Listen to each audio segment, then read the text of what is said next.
Is professional investment advice really necessary in 2021? That is the question that we're going to be answering today. In order to answer that question, we need to first ask ourselves why people perceive investment advice to be necessary in the first place. Now, the most logical answer to that question is that most people have no idea what they're doing when it comes to investing their money. This stems from the fact that most people aren't exposed to adequate personal finance education over the course of their lives, resulting in low levels of financial literacy. To avoid making poor investment decisions, we decide to seek counsel from professionals, or even have said professionals manage our money on our behalf. This may seem like the rational thing to do, but there are some factors that need to be considered. Number 1. Financial advisors have no clue where the stock market is going to go. According to Standard & Poor's, nearly 90% of actively managed investment funds underperformed the S&P 500 index in the 10 years between 2009 and 2019. Actively managed investment funds have dedicated investment management teams whose job is to pick investments in the hope of generating an investment return in excess of the market. These are some of the most qualified professionals in the world of investing. Now ask yourself, if they can't pick stocks which outperform the market, how exactly is Joe Blogg's financial advisor from down the street going to do it? Financial advisors prey on the fact that you believe that they're qualified to tell you where you should put your money. And 9 times out of 10, you'll probably believe them. Because hey, they're popular in the community, so they must be right?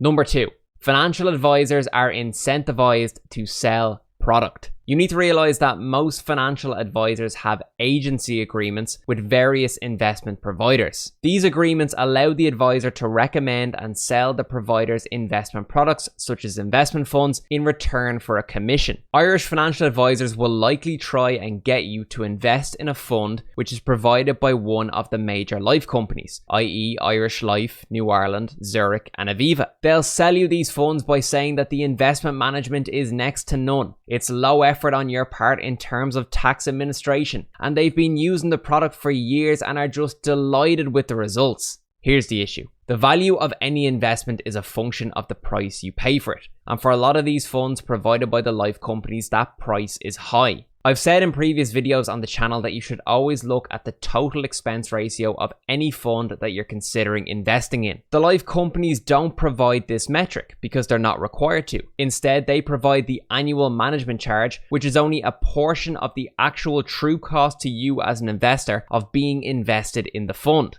I'm confident in saying that a lot, if not all, of these funds provided by the life companies have higher total expense ratios than the likes of ETFs provided by Vanguard and iShares, which you can easily access yourself. The financial advisors know this, but yet they'll always steer you towards those funds. And the reason why is because they get paid commission not only when you invest into the fund, but also on an ongoing basis. So the financial advisors are incentivized for you to buy these specific products. Not to mention that most of these funds are actively managed, which puts them into the category of underperforming the S&P 500 over the long term. But hey, I'm sure it's just a coincidence that the financial advisor is being paid a commission to recommend this fund to you.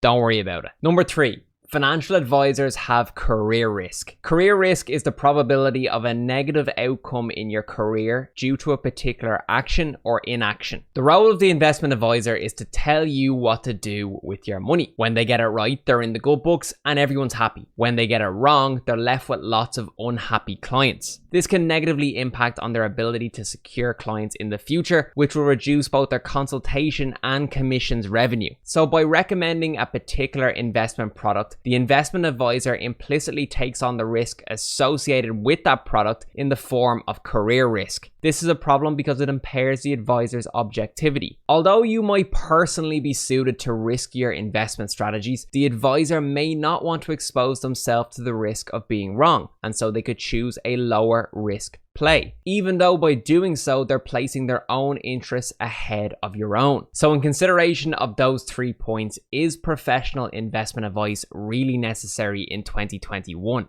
It depends. In my opinion, the best investment strategy for most people is to first maximize pension investments, and if there's still money left over each month for reinvestment, then and only then consider managing your own personal investment portfolio. In terms of where to invest your money, most people are going to be just fine investing in low-cost index funds in both the pension and the personal investment portfolio. Realistically, any investment advisor worth their salt is going to be advising their average Joe client to invest for the long term. But the strategy I've just mentioned can be achieved with not a whole lot of effort on your part and is built with a long-term investment horizon in mind. The psychological hurdle that you need to get over is the belief that you can't execute a strategy like that on your own. You can. However, every investment decision must be made in the context of who you are as an individual and what your current and likely future financial circumstances look like. You need to define what it is you want to achieve through your investments and what investments you need to make to get there. This is where a good financial advisor can add value. They can get you to start asking yourself the right questions, which is the first step towards the right answers. Everything I do on this channel is based on investing fundamentals, understanding why you're doing what you're doing. If your financial advisor is not teaching you how to be independent in terms of making financial decisions for yourself, then they're no good. So,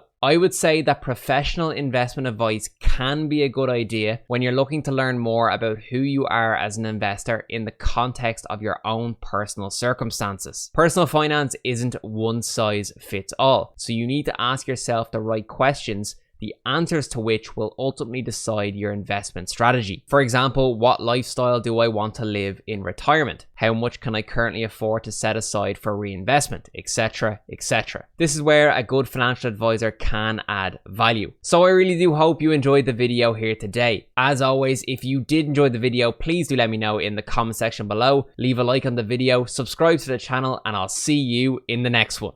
Cheers.